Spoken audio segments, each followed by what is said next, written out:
Welcome back to Pastor Plek's podcast. We are live right now. And joining me in the studio is none other Cody Sparks from the Cody Sparks Band. We can't actually see him, but we just have to believe he's there. Yeah, we're here. And then we also have Holland Greg from Eastside Community Church. Greetings. And he is here. And then the woman who does not have a zit on her forehead. No, live. It is Adrienne joining us with a burn mark on her forehead. Do not judge her. That would be, we couldn't handle that. No. How's the head, Adrienne? It's just a little burn. You know, I got a little burn right where you would think that there would be a zit. But don't worry, there's only a few Is wrinkles. it like worse to have a zit than to have like a burn? Yeah, oh yeah, zit's worse than burn. Does that say like you don't take care of yourself? Zit's A like burn's just like an accident. That can happen to anyone. Yeah, Right. that's right. Zit probably means that you have personal problems. Oh, okay. Still brave of you to come here Thank today, you. though. Yeah, you really take it one for the Holland did team. recommend you wear a hat, and you said no. I'm just going Yeah, full I burn. said I'm just gonna be proud. Okay, well, of way the to go. face Well, that God you gave me. guys, listen, we were sitting here talking about what we were actually going to talk about, and the audience, the live studio audience, all called out, we want to hear about the executive order that Donald Trump just signed about the two gender status.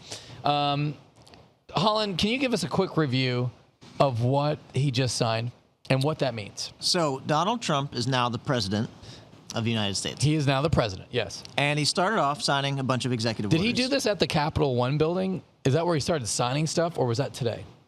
He's yesterday. At the Capital One arena, he was just signing up a storm? No, I don't think it was at the arena.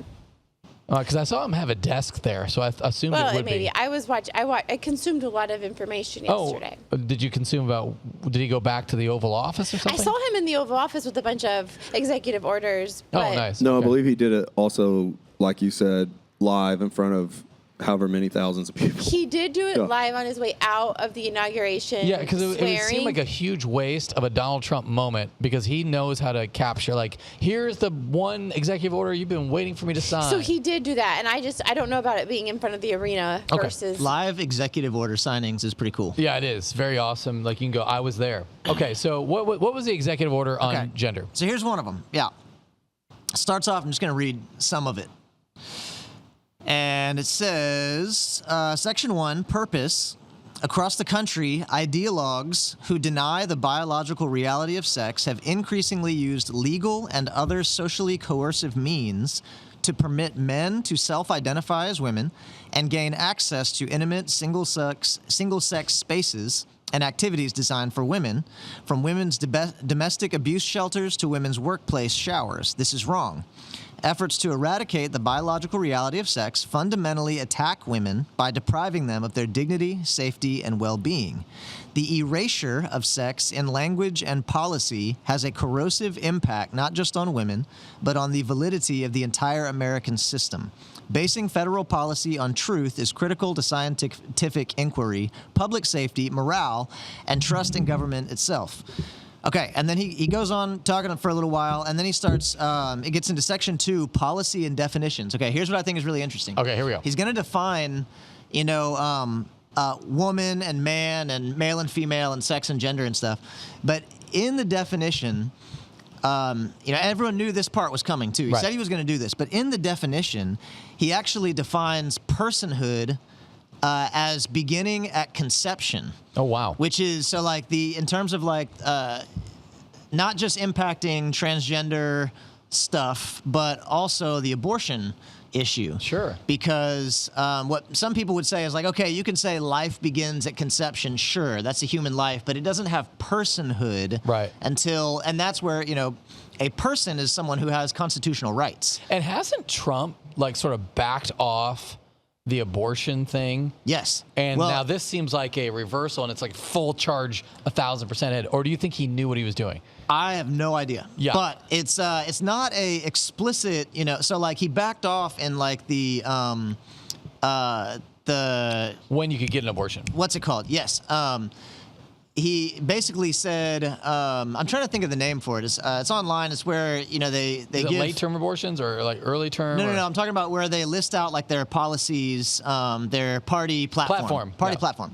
So in the Republican Party platform, the one that he made last year it was way less detailed, way more brief, and it basically just said, like, we're against late-term abortions. Right. So he backed off big time, and no one really knew where he was going to go. And this isn't like an explicit, like, recanting of that. It's actually just something embedded implicitly in an anti-transgender deal. Yeah. So what it says here is, like, female means a person belonging at conception to the sex that produces the large reproductive cell. And male means a person belonging at conception to the sex that produces the small reproductive cell.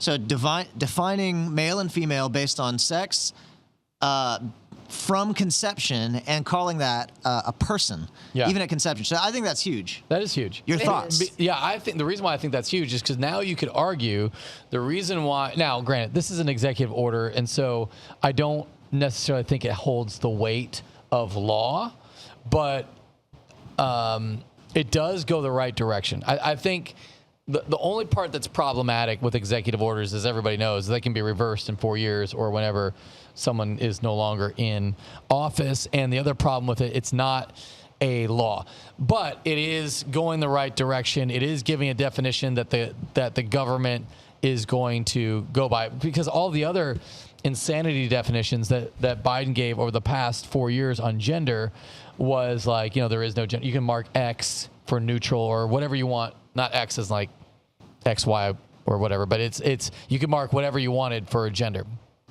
And that was a legally accepted document.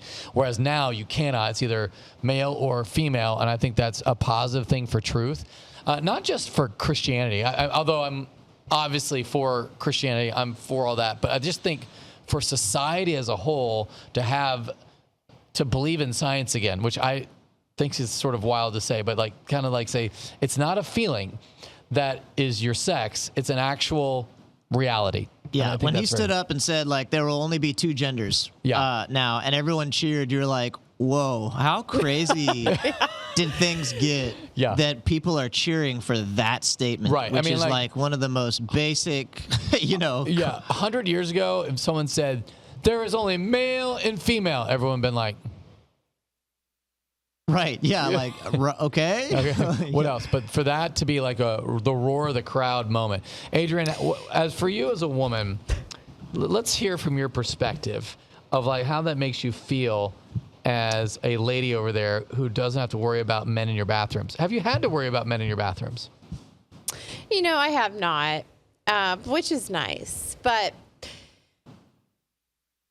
I've been really grateful not to have a daughter during all this, but this seems like a good direction that we're going, right? And here's the other thing. Let me just talk about what has been on my mind, because you know how the algorithm of Facebook works. Yeah. So like all of my liberal ACU graduate friends were not ever, like they were never in my news feed until yesterday. And then now my whole news feed is them, and they are sending condolences. I was trying to look up one, but they're sending condolences to everyone who feels hopeless now, who feels that hate has won, and that's the verbiage. Is like, we're so sorry that hate has won, intolerance has won. We're so sorry for this world, and they're apologizing on behalf of somebody for to a demographic of it's hurt unspecified people. That they don't actually know them. Right. Or maybe they do know some people who are feeling hurt, and then the theology behind their consolation is to let love fill. Let belief is enough. Believes that the loves of seeds of God will multiply, and that it's like they're trying to create some hope that maybe God might be sufficient for the hatred that seemingly permeating, and it's everywhere. And then on top of that, of course, they're doing what they've always done, which is take certain little bitty things out of context and blow them up. And that's irritating and I guess to be expected. But I think what is so significant to me is when you tell the world there are two genders, male, female, for that to be... Should we say the word gender? I mean, is that giving a nod to the weirdo that made up the term gender? Two sexes? But maybe we're so beyond that now, because that word was made up in the 50s. Okay, sex. Sorry, and I don't mean to make that a big deal, but like, is that a nod to what's his name that invented the term and his crazy sex tests? Because you know about that, we don't. Well, the only reason we watched What Is a Woman, right?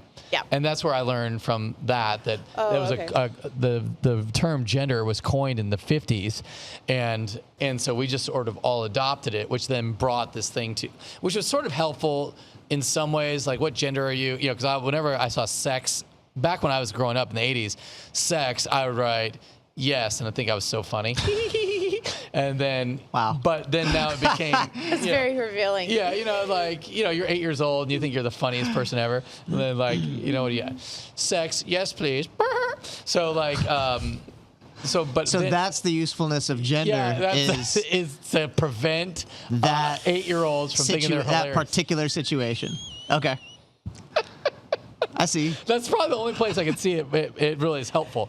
But I don't want to give another nod to the guy that came up with the gender ideology and start calling it that. But I don't want to be over the top either. I'm just wondering if that's a thing.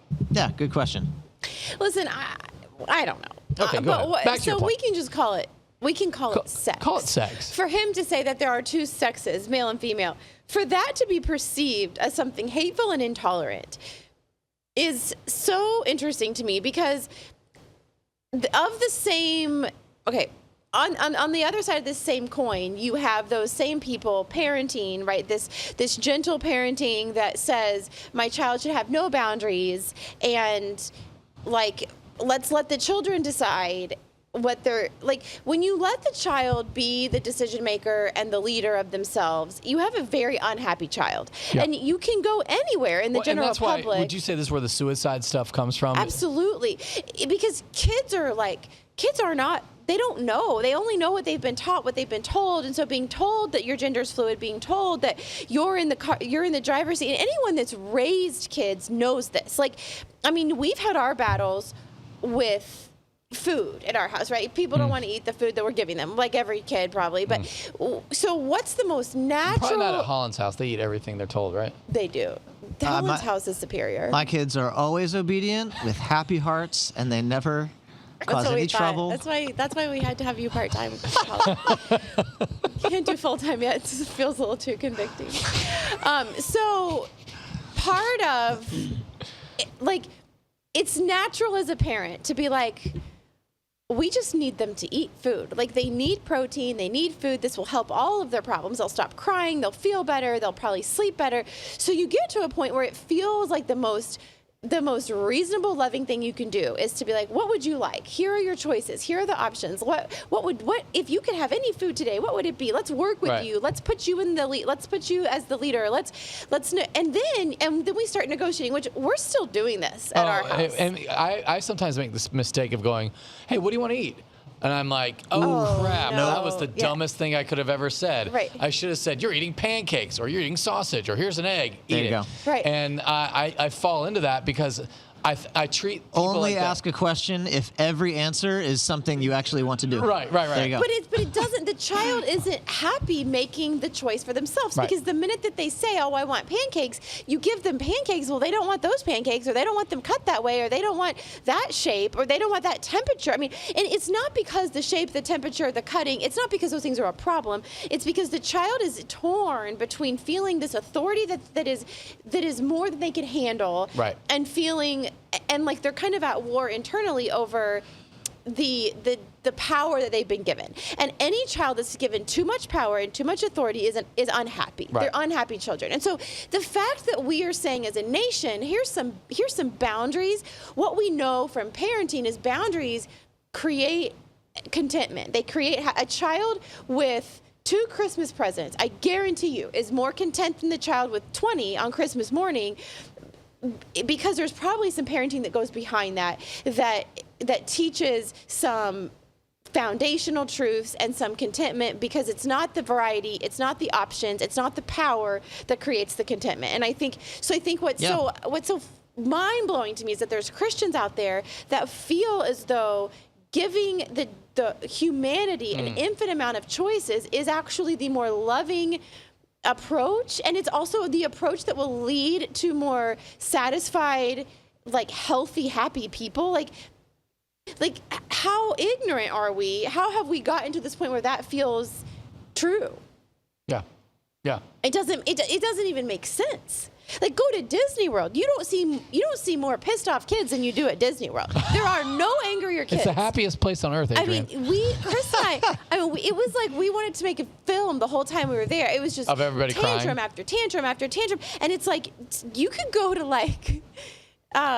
go to Georgetown Blue Hole. Okay, there's very few tantrums. It's just like, it's free. There's rocks, there's dirt. And we make a lot of great games of throwing rocks and skipping rocks. It's like children that are given too much. There's just such, and not to say Disney World's bad. Who cares? I mean, I'll go. I don't care to go, but people can go to Disney World all day long. It's just, there's a very normal phenomenon that happens when children are given too much power Unless and too they're much parented by the authority. Gregs. Yeah. Okay. Helen, you all can right. enlighten us. I gotta tell you guys something. I don't actually have perfect children. No, who are he happy does. all I've the seen time. them. It's, They came to our house and they did nothing wrong. And Lizzie was so sweet and was like acted like an adult the whole time. She does want to come on the podcast soon, though. Oh, by the way. I would love to have Lizzie. She is tell her Austin welcome. Chris might have told Austin that that's the kind of girl you want to marry someday. Yeah. There you go. I was like, Lizzie is quality right there. She's So champ. you might need to start creating some boundaries. Yeah. Boundaries are good. I'm pro boundaries, Adrienne. All right, back to what No, we I were want talking to hear about. what Helen was talking. Yeah. Oh, what? About what? Your kids. Oh, about my kids? I think I was just saying that I don't have perfect kids because you guys keep making this joke, and the podcast listeners need to understand. They know you. I mean, they recognize you on sight. What do you think about kids that have too much options, too much authority, too much excessive? Yeah, I think boundaries are good. Boundaries are healthy with the eating stuff. You know, when my kids say, I don't like that, I say, well, that's, we're going to work on that. You should be able to. I talk about how Jesus sent his disciples out and he told them to go 2 by 2 to the different houses. Yep. What did he say? Eat whatever is set before you. Boom. Oh, do you use that Bible verse with that? Oh, yeah. Eat whatever's set before you. You know what? Sometimes following Jesus means eating a meal that you don't really like, but you're going to be respectful to your host. And so we're going to train you as children. Man. And we want to teach you to have good food. So, I'm How is 100%. that is wild. Unless you're in Mexico and there's ants and such. What was that, Cody? Unless you're in Mexico. You ate ants, did I you did. not? Cody ate ants. Yeah. I don't do mission trips anymore. I'm retired. Yeah, exactly. The So voice of God has spoken. I think, that idea, that philosophy, I see the connection you're making, Adrienne, between like the gentle parenting approach and the, total liberal kind of mindset approach toward gender and stuff like that. Is it's just like all rules are oppressive. That's the common denominator. All rules are oppressive. Yeah, rules are bad. Rules are bad. They hurt you. They hold you back. Whereas, the Bible is really clear that like rules, God's rules lead to blessing. Whatever he commands, he blesses. I mean, His law leads to life, right? Obviously, you cannot find justification and salvation from his law. But as Christians, God's law points us in the direction of life and blessing and abundance and goodness. And so to say there are only 2 genders, only 2 sexes, whatever, male and female, some people, there's a group of people that hear that and it sounds oppressive to them. And what they don't realize is that the reason it sounds oppressive is they've adopted an approach that God's rules are hurtful and oppressive to you. Mm-hmm. Whereas in reality, God's rules are going to lead you to happiness, joy, peace, safety. Boundaries are a good thing. We live in boundaries. We live in a house that has walls and a roof and a door, and like that. Boundaries can protect you, not just hinder you. I think we've been told think outside the box so many times. Everyone just sort of assumes. Give me the that- box. Give me, put me inside the box, and I will work in there. Well, you want the right boundaries, Right. though. There are boundaries that can be hurtful Sure. and legalistic, but to apply that to all rules is foolish. Yeah, I think greatest way to think about it, in my opinion, is from Jocko Willink, not a Christian, but a guy that's smart. He says discipline equals freedom. And I think that is like something that we can all rally behind, that we need to discipline ourselves. And if we can discipline ourselves, then we can lead an organization like our family. And I think the hard part is, I think people have seen rules as so oppressive for so long that they can't get inside their head. And maybe they remembered that one teacher, one bully, or whatever from their past, and so that all rules are bad because of that one thing. And so, well, and there's this idea too that like God must we don't serve a God that hates these people, and that's true. Yeah. We don't serve a God that hates people ever, right. But He hates sin, and so loving those people who are struggling to accept the boundary of the gender they were born with, loving those people doesn't look like enabling them to continue in a mindset that is detrimental to them. Just like we don't allow our kids to, like if our kids wanted, I mean, there's just so many things our kids could want that are detrimental. Like playing Switch all day, every day, eating donuts all day, every day. Like it would be detrimental. They would be miserable people. Allowing our kids to never be challenged, never be pushed, never do anything that makes them feel uncomfortable. Ultimately, it's just not loving to them. Like we're not setting them up for anything in life successfully when we protect them from every single thing that feels hard to them in the moment. It's loving them to lead them through. The boundary. But I do think that, let's just be honest, the reason why we're not doing that is that's way harder to put hard boundaries in, and you have to overcome a tantrum, and you have to do it lovingly.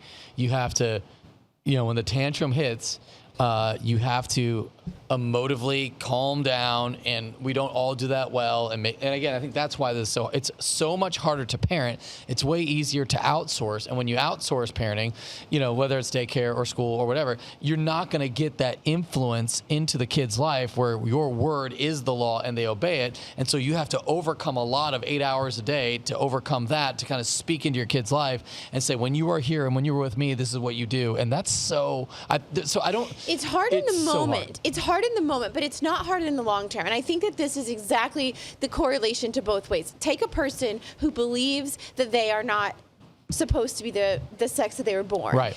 It feels easier for them, instead of going and processing with a counselor or whoever why they feel this ostracization between how they're naturally identified, what pain could be there, what questions could be there. Instead of that, it's uncomfortable, it's in the moment to process that, to relive some of the trauma, to vocalize some of the hurt. That hurts in the moment. But what happens is we see videos of what happens when you continue to give into the what feels good now you create this entire world where kids are like actually using litter boxes and actually walking around on leashes, because at what point does... It's called being a furry. At what point does giving into what feels good in this moment ever end? Right. It just becomes harder and harder to maintain, and you end up with a much more difficult life with many more obstacles, just like with a kid who... When you just choose to mentally disengage the behavior, which we often do in our house, it just makes your day worse and worse and worse and worse and worse. Until it explodes. Yeah, and so it's like, it might, in the moment it's more uncomfortable, but in the next, in the long relatively short term, it gets much easier. Okay, yeah, I agree. I think that's where... So how do we challenge parents? I know we started on gender, we ended up on parenting. I'm not sure how that happened. To me, it's the same struggle. Like helping a person walk through the struggle is no different than a child. I just think parenting is more... So in other words, applicable. I think the nation gave up on parenting psycho people that were screaming as men, saying, I am a woman, and eventually I don't have time to mess with you. I don't want to mess with you. I don't care really about you.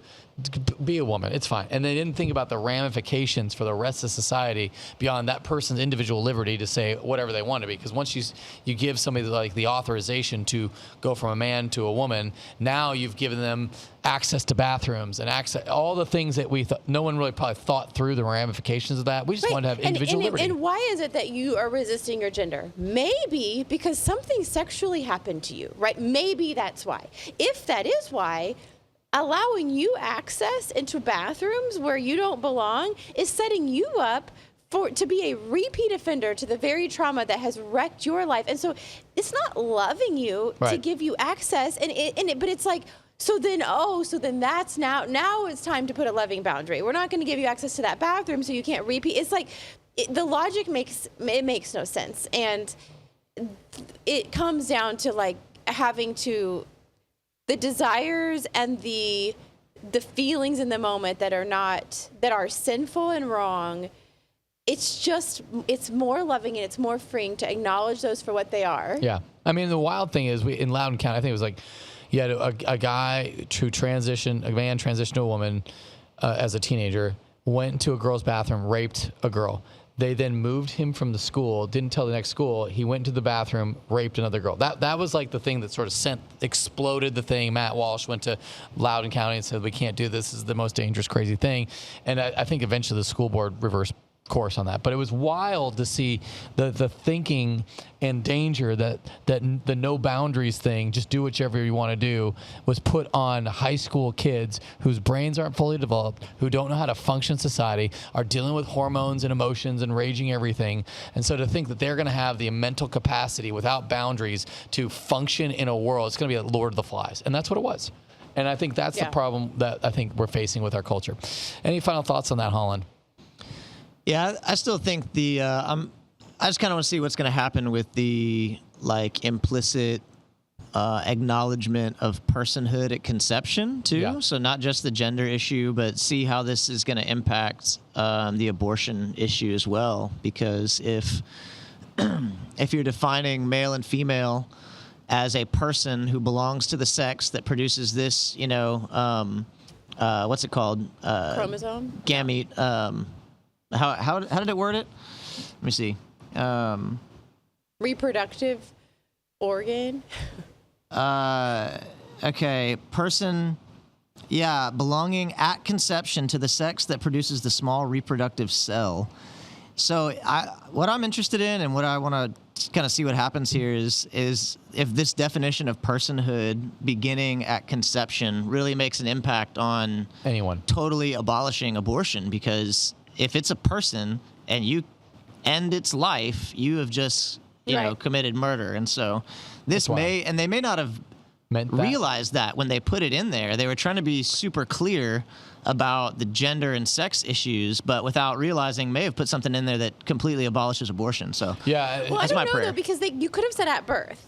Right, but they said at conception. They said at conception, so I don't think that was accidental. At birth is more what you're thinking. When you think of gender, you think, because you discover the gender when they come out of the mother, right? Even the tests beforehand feel kind of iffy. And so the fact that they said conception, that doesn't seem, it seems like the easier accident would have been to say at birth. And so it feels optimistic. And that's the whole Christian argument for why not abortion. It has nothing to do with the fact that we're not understanding of the situation these women are placed into. It has absolutely nothing to do with that. It has everything to do with the fact that this is a child that God has, whose life God has ordained at conception. And so, I mean, man, that would be really interesting. And it is going against kind of what I have the Republican platform up. It says, we proudly stand for families and life. We believe that the 14th Amendment to the Constitution of the United States guarantees that no person can be denied life or liberty without due process, and that the states are therefore free to pass laws protecting those rights. Which I think is weird that you'd have to pass a law to protect those rights if they're a federal given right. But that's where I think they get. And after 51 years, because of us, I like that power has been given to the states and to a vote for the people. We oppose late-term abortions while supporting mothers and policies that advance prenatal care, access to birth control, and IVF. Yeah. Anyway, it is, but I feel like the thing that you read and that platform is in conflict a little bit, because they're not leaving it up to the states. They're saying this is a person from conception, which would rule out early abortions. Yeah. I mean, I guess to be a citizen, you have to be born in the United States. So you're not a citizen yet, but you are a person. So I feel like even laws against murder, you can't just not murder citizens. You can't murder persons. Right. So I don't know. I'm curious to see where that'll go. Yeah, because like if you murdered an illegal alien or something, you'd still committed murder. Yeah, Yeah. you still committed Right. murder. And so it's not just citizenship. Yeah, so it's personhood. Yeah. Who knows? I mean, my prayer is for abortion to be completely abolished. That, we'll see what happens. But Well, you heard it here first at Pastor Plek's podcast, and we are like reporting on the news pretty much like lightning speed around here sometimes. So we're grateful for everything you guys are. Make sure you text us in, 737-231-0605, or you can leave a comment on Facebook or YouTube. Cody Sparks from the Cody Sparks Band, he's behind the production studio wall. Cody, any thoughts over there from the Cody Sparks Band? all right. Did he say Great. no? Yeah. Okay. All right. Well, hey, thanks so much for watching. From our house to yours, have an awesome week of worship.